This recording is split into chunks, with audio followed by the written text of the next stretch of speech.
lot of people were very complimentary about you, and I'm glad you were on it, so. Yes, it's been really awesome. So I'm just gonna start with just dive right into it. Yeah. So what has been the biggest challenge you faced on your campaign trail?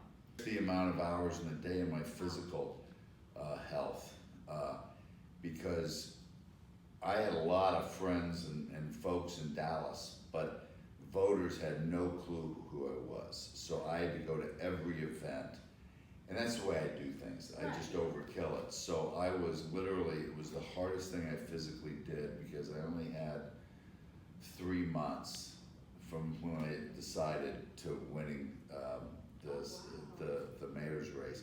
Excuse me, the runoff. Okay. Biggest inspiration to pursue like a career in this field? I'm not sure it's a career. It's only eight Yeah, years. Okay. But my story goes back to my son. Okay. I've always told my son, who is a Jesuit graduate, that it wasn't about him, it was about other people. And he needed to think less about himself and think about those he served. And someone asked me to run for mayor, and I said no to them. But he was with me, and I asked him the question I should ask myself in considering it. And I read a book I gave him on Marcus Aurelius, one of the great Stoics in history, and he said to me, what would the virtuous man do, okay? And from what I realized, the inspiration there was not only the nature of the question that my son asked it, and you really can make a difference in setting the right tone and the right discussions. And so as your time as mayor comes to a close, which initiative would you say you were most proud of? I think being proud of things is problematic.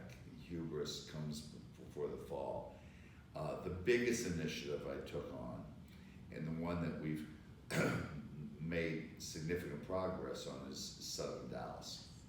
And so I hope that continues, because it's such a big initiative that I couldn't really accomplish.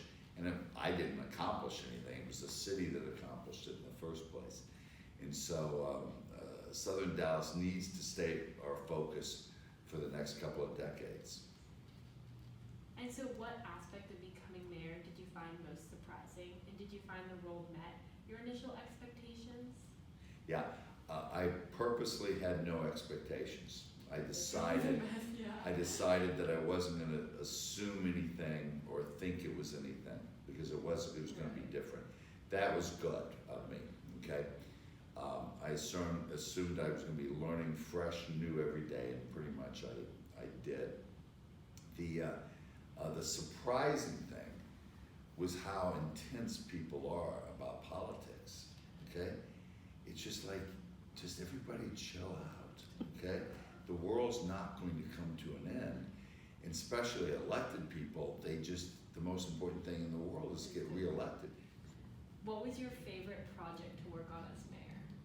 Well, I think the mayor's intern fellows program. What was your biggest concern for Dallas youth going into your first term? And do you think any of your initial concerns have been resolved over your time in office? Youth? Youth. Yeah, I think the biggest thing to me is to have hope, right? And a lot of people in Dallas, a lot of young people in Dallas don't have hope because they have no reason to have hope. They were brought up in an environment that is not very hopeful. Right. So they look at the future and say it's just going to be more of the past. And that was my concern, and that's my fear. I think. How has serving as mayor impacted your life? Well, it created a whole new dimension. I mean, it made me a more spiritual person, because the only way I got through this is through my spiritual centeredness and seeing this as a missionary work and service to the community. What do you plan to do next? I'm a husband that is going to be on several holiday trips with my wife this summer, and we're going to relax, we're gonna rest.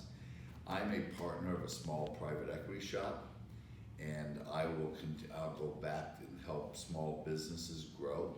That's what I'm good at.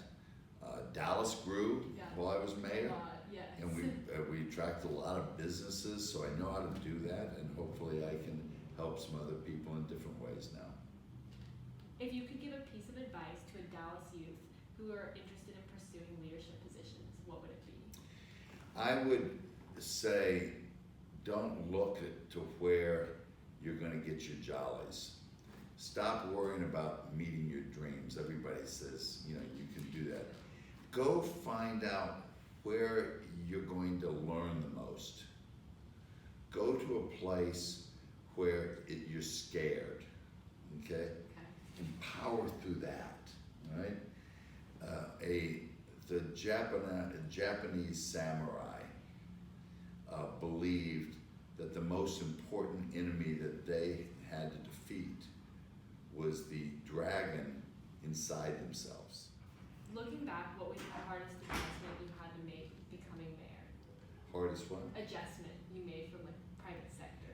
Letting go of control, because you don't have control, okay, in this leadership role. Everybody thinks you do, Right. but you really don't. In the private sector, you actually can have control. So you don't want to lose your sense of urgency. You don't want to lose your passion to get things done, but you have to work through other people to do that. Thank you so much for your time, and those are all of my questions. This is great.